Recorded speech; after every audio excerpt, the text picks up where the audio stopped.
बेटा जैसा कि आप जानते हो, आप सबने साइंस सब्जेक्ट को चूज किया है। यस बेटा, आवाज मेरी आ रही है आपके पास में? Yes sir. आ रहे बेटा? कविता, शिवानी, विवेक, बेटा अपने आप को अनम्यूट कर लीजिए आप। हाँ, आप बोल सकते हैं। फिर नेक्स्ट क्लास में अपन साइलेंट ड्रॉप पे क्लास शुरू करेंगे। तो जैसा बेटा आप जानते हो कि आप सबने साइंस सब्जेक्ट यूज किया है। अब साइंस के दो पार्ट होते हैं, एक आप साइंस मैथमेटिक्स का स्टूडेंट होगा और एक आपका साइंस बायो का स्टूडेंट होगा। दोनों के फील्ड हम जानते हैं अलग अलग है। एक में अपन टेक्निकल फील्ड में जा रहे हैं, आपको आईआईटी लेवल पे हम प्लानिंग करते हैं। और अगर आपने साइंस बायो चूज किया है तो उसमें हम मेडिकल लाइन में सोर्सेज ढूंढते हैं, ठीक है। पर काफी ऐसे सोर्सेज हैं जो दोनों में कंबाइंड भी है बेटा, ऐसा नहीं है कि सेपरेशन है, पर काफी चीजें ऐसी मिलेगी आपको जो साइंस बायो का स्टूडेंट भी उसको फाइट कर पाएगा और साइंस मैथमेटिक्स का स्टूडेंट भी फाइट कर पाएगा। जैसे अगर आप हायर एजुकेशन में आते हैं, नेट पीएचडी प्लान करते हैं, तो दोनों के पास बहुत सारे कंपटीशन है। आप आरईएस लेवल, आईएएस लेवल, जितने भी गवर्नमेंट कंपटीशन है वो दोनों के लिए कॉमन होते हैं बेटा, ठीक है। पर स्पेशल हम बात करें तो बायो, जो हम साइंस बायो हम चूज कर रहे हैं, तो डेफिनेटली वो एक मेडिकल लाइंस की ओर हमें अगर ठीक है आगे बढ़ाती है। और अगर अपन मैथमेटिक्स यूज कर रहे हैं तो हम डेफिनेटली एक टेक्निकल पार्ट आईआईटी लेवल या बीटेक लेवल, इस लेवल पे हम लोग आगे फॉरवर्ड करेंगे। तो अगर बेटा अपन इन दोनों सब्जेक्ट की बात करें तो मैं जो आपको सब्जेक्ट पढ़ा रहा हूँ, ठीक है, जो मुझे आपको सब्जेक्ट डिस्कस करना है, पढ़ाना है, उस सब्जेक्ट को आपने 9th और 10th लेवल दोनों में आपने स्टडी किया हुआ है। बस वहां पे उन्होंने क्या किया था, पूरी साइंस को कंबाइन कर रखा था बेटा।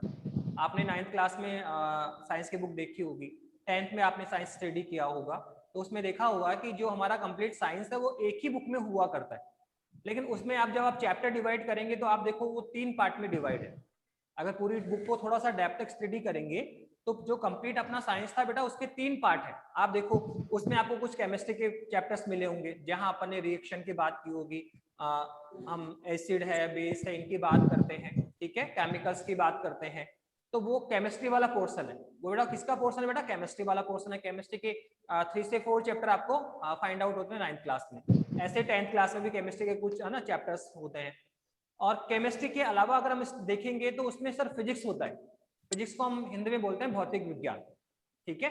फिजिक्स में हमने 3 से 4 चैप्टर आपको मिलते हैं सर। उसमें हम क्या पढ़ रहे हैं, उसमें देखो आपने जैसे वेलोसिटी है, फोर्स है, न्यूटन की इक्वेशन है, न्यूटन्स के लॉ है, ठीक है। जनरेटर्स वगैरह पढ़े हैं आपने, AC generator, DC generator, Motors वगैरह है ना, रेजिस्टेंस है। तो ये सारी चीजें हम फिजिक्स में पढ़ते हैं बेटा। ये हमारा फिजिक्स के 3, जैसे फोर्स की बात कर लेगा, फ्रिक्शन की बात कर लेगा, फोर्स मतलब बल, घर्षण की बात करेगा, घर्षण कितने प्रकार का होता है, घर्षण को कम करने के तरीके क्या होते हैं, प्रतिरोध क्या होता है, प्रतिरोधों का श्रेणी क्रम संयोजन, समांतर क्रम संयोजन। बेटा ये सारे टॉपिक आप 9th 10th लेवल पे स्टडी कर चुके हैं। तो ये हमारा फिजिक्स है। या मैं बात करूं सर फिजिक्स तो एक्चुअल में है क्या, तो बेटा रेगुलर लाइफ में फिजिक्स को हम एवरीडे फील करते हैं।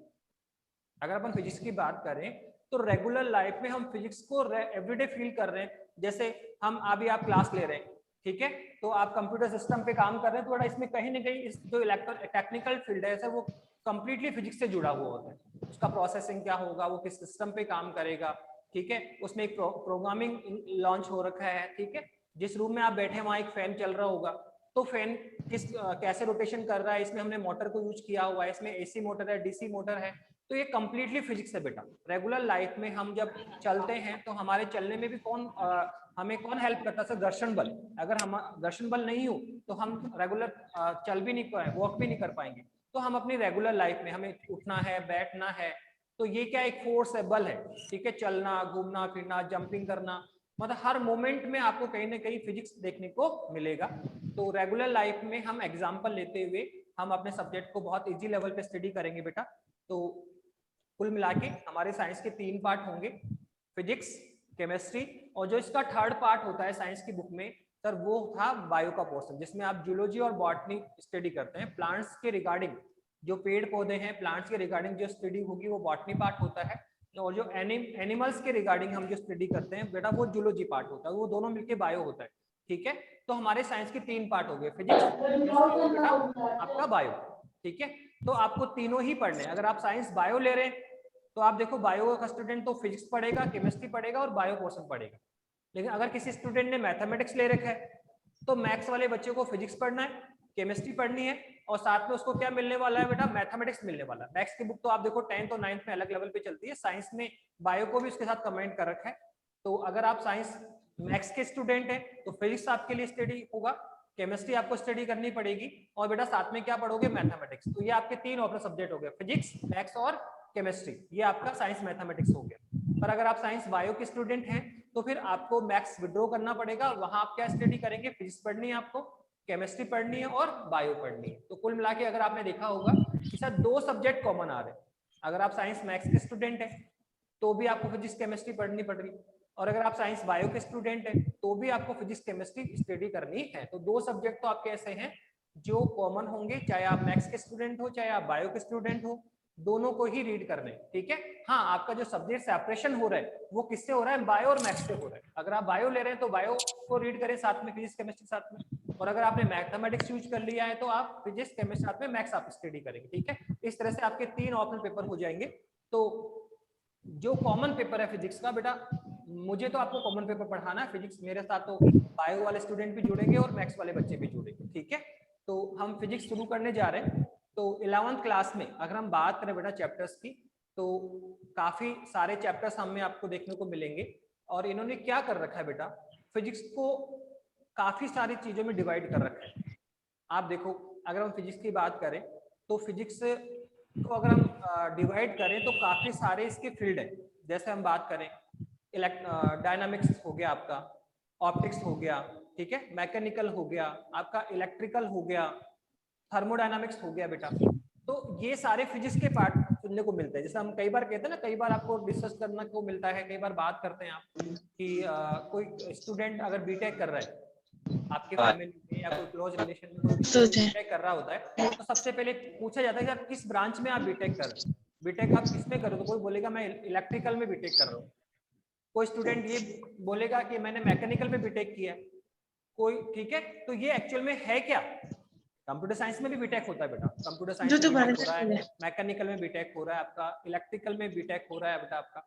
तो ये एक्चुअल में फिजिक्स की ही ब्रांचें हैं, फिजिक्स को ही डिवाइड किया हुआ है। कुछ इलेक्ट्रिकल पोर्शन है इसका, कुछ मैकेनिकल पोर्शन है, थर्मोडायनामिक्स है। तो इलेक्ट्रिकल पोर्शन कौन है, जहां हम इलेक्ट्रिकल की बात करते हैं, इलेक्ट्रिकल इंस्ट्रूमेंट हो गए। सर इलेक्ट्रिकल इंस्ट्रूमेंट कौन कौन हो गए सर, इलेक्ट्रिकल में इलेक्ट्रिकल इंस्ट्रूमेंट जो आप यूज कर रहे हैं, जैसे कंप्यूटर हो गया, हार्डवेयर हो गया, सॉफ्टवेयर हो गया, डायोड हो गया, ट्रांजिस्टर हो गया, रेजिस्टेंस हो गए, ये सब इलेक्ट्रिकल इंस्ट्रूमेंट है। तो ठीक है, इलेक्ट्रिकल्स के बारे में जो बात करते हैं सर वो इलेक्ट्रिकल हो गया आपका, ठीक है। मैकेनिकल की बात करें तो सर जो मोटर्स संबंधी जो चीजें होती, ठीक है, मोटर्स सर एसी मोटर होता है, डीसी मोटर होता है, सिंगल फेज की मोटर होती है, 3 फेज मोटर होता है, पंखे में मोटर यूज कर रहे हैं, कूलर में मोटर यूज कर रहे हैं, फ्रिज में मोटर यूज कर रहे हैं। तो ये सब मैकेनिकल पार्ट हो गया बेटा, ये मैकेनिक्स में हम स्टडी करेंगे। ऐसे एक थर्मोडायनामिक्स होता है उष्मा गति की, जहां हम उष्मा के बारे में बात करते हैं, ठीक है, गैसेस का अध्ययन करेंगे, गैस क्या है, ठीक है, उसका टेम्परेचर, उसका प्रेशर, ठीक है, और उसके कौन से सिस्टम में है, वो कौन से निकाय में है, मतलब गैसों के बारे में अध्ययन करना, वो हम थर्मोडायनामिक्स में स्टडी करते हैं, उष्मा गतिकी में अध्ययन करते हैं। तो आप समझ पा रहे हैं कि फिजिक्स को काफी सारी चीजों में डिवाइड कर रखा है, ठीक है, इलेक्ट्रिकल भी है, मैकेनिकल भी है, थर्मोडायनामिक्स भी है। तो सर फिर 11th 12th में क्या है सर, 11th 12th में क्या कर रखा है, 11th 12th फिजिक्स में क्या कर रखा है इन्होंने कि फिजिक्स की जितनी भी ब्रांचें हैं, फिजिक्स की बहुत सारी ब्रांचें इन्होंने डिवाइड कर रखी है। तो फिजिक्स की जितनी भी ब्रांचें हैं बेटा, उन्हें सभी से एक एक 2 चैप्टर ले रखे हैं। आप जब 11th क्लास में टेक्स्ट बुक को ओपन करेंगे तो आपको देखने को मिलेगा कि कुछ चैप्टर किसके हैं, इलेक्ट्रिकल के हैं, कुछ चैप्टर मैकेनिक्स से ले रखे हैं, कुछ चैप्टर थर्मो उष्मागतिकी से ले रखे हैं। तो कुल मिला के 11th 12th में ऐसे ही कर रखा है इन्होंने कि जो फिजिक्स की जितनी भी सारी ब्रांचें हैं उन्हीं से किसी ब्रांच से 2 चैप्टर ले लिए, किसी ब्रांच से 3 चैप्टर ले लिए। तो शॉर्टली आपको हर ब्रांच का थोड़ा थोड़ा नॉलेज आपको 11th 12th में मिलेगा। पर जैसे आप हायर एजुकेशन की ओर बढ़ेंगे, चाहे बीटेक कर रहे हैं या बीएससी करें, एमएससी करें, तो फिर आपको वहां अलग अलग एक सिंगल ब्रांच को पढ़ने का मौका मिलेगा। फिलहाल तो अपन कंप्लीट फिजिक्स को स्टडी करेंगे, ठीक है, थोड़ा थोड़ा सभी पूरी कंप्लीट फिजिक्स, थर्मोडायनामिक्स को चैप्टर स्टडी कर लेंगे, मैकेनिक्स के कुछ चैप्टर स्टडी कर लेंगे, इलेक्ट्रॉनिक्स के कुछ चैप्टर स्टडी कर लेंगे, इलेक्ट्रिकल के कुछ चैप्टर स्टडी कर लेंगे बेटा, ठीक है। तो 11th 12th में कंप्लीट फिजिक्स है बेटा, ठीक है। तो फिजिक्स में हम लोग सबसे पहले बेसिक बात कर रहा हूं मैं आपको कि कुछ टॉपिक हमने 9th क्लास में ले रखे हैं, कुछ टॉपिक आपने 10th क्लास में टॉपिक ले रखे हैं, तो वो सारे टॉपिक वापस से आपको देखने को मिलेंगे। जैसे आपने न्यूटन की इक्वेशन भी स्टडी कर रखी होगी, न्यूटन्स के लॉ भी स्टडी कर रखे हैं। हम जानते हैं न्यूटन ने 3 इक्वेशन लिखी थी गति के समीकरण, न्यूटन ने 3 नियम भी दे रखे हैं, तो वो वापस से आपको 11th क्लास में देखने को मिलेंगे। ठीक है, ऊर्जा संरक्षण नियम भी आपने पढ़ रखा है, वो भी आपको वापस से यहाँ 11th क्लास में स्टडी करना पड़ेगा। मतलब बहुत सारे ऐसे टॉपिक हैं, रेजिस्टेंस प्रतिरोध भी स्टडी कर रखा है आपने, प्रतिरोधों का श्रेणी समांतर भी आपने स्टडी कर रखा है। तो 9th 10th के बहुत सारे टॉपिक आपको 11th 12th में वापस से रिपीटेड होंगे, लेकिन इतना ही है कि 9th 10th में कहीं ना कहीं वो शॉर्ट रूप में थे। ठीक है, थोड़ा शॉर्ट डेफिनेशन लिखी हुई है, ठीक है, शॉर्ट लेवल पे आपको समझा रखा था। लेकिन जैसे हम अब 11th 12th में पाएंगे, 11th क्लास में आप एंटर कर रहे हैं, तो टॉपिक तो आपको काफी सारे कंबाइंड होंगे 9 10 से, लेकिन उनको एक्सपेंडेड फॉर्म में पढ़ाया जाएगा यहाँ पे। ठीक है, वहां हमने कहीं शॉर्ट लिस्ट को देख लिया, चलो डेफिनेशन तक सीमित हो गए या थोड़ा सा और बढ़ा दिया गया, लेकिन यहाँ हम उसको डेप्थ तक स्टडी करेंगे। टॉपिक क्या है, उसका प्रिंसिपल क्या है, उसका सिद्धांत क्या है, उसकी क्वालिटीज क्या है, उसका उपयोग क्या है, हम उसका क्या उपयोग करते हैं मार्केट में। कोई भी हम प्रोजेक्ट बनाते हैं, कोई भी हमने वस्तु बनाई, कोई भी हमने इंस्ट्रूमेंट या मशीन डेवलप किया, तो उसके पीछे कोई ना कोई ऑब्जेक्ट या कोई ना उद्देश्य या कोई हमारा उपयोग है ना पीछे होता है उसके, तो कंप्लीटली डिटेल स्टडी करेंगे बेटा। ठीक है, और अब हायर एजुकेशन जाओगे तो और भी डिटेल्स में जाते चले जाएंगे। तो फिलहाल तो हम आज का जो टॉपिक लेने जा रहे हैं फिजिक्स में, सर वो क्या है हमारा, अगर हम आज फिजिक्स की बात करें तो फिजिक्स में आपके लिए बेटा मैं, ठीक है, फर्स्ट चैप्टर ही शुरू कर रहा हूँ। ठीक है, फिजिक्स का जो पहला चैप्टर है वही हम आज कंटिन्यू करने जा रहे हैं। सर फर्स्ट चैप्टर में क्या मुझे पढ़ाना है, क्या मुझे समझाना है? तो फर्स्ट चैप्टर में इन्होंने क्या कर रखा है, आपको भौतिक राशियों के बारे में बताया गया है। किसके बारे में बात कर रहे हैं बेटा? भौतिक राशियों के बारे में बात करेंगे। भौतिक राशि क्या होती है, भौतिक राशि किसे कहेंगे, भौतिक राशि कितनी प्रकार की होती है। ठीक है, फिर भौतिक राशियों हमको डिफाइंड करने के लिए हम विमीय समीकरण पे जाएंगे, विमा लिखेंगे। ठीक है, फिर विमीय समीकरण के उपयोग करेंगे। मतलब कुल मिला के इस पूरे चैप्टर में भौतिक राशियां, उनकी टाइप ऑफ भौतिक राशि, फिर उनके प्रॉपर्टीज यूज करेंगे और विमा और विमीय समीकरण के उपयोग की बात करेंगे। ये आपका फर्स्ट लेसन होगा। तो बेटा आप सुन रहे हैं बेटा, आवाज मेरी आ रही है आप सब तक बेटा?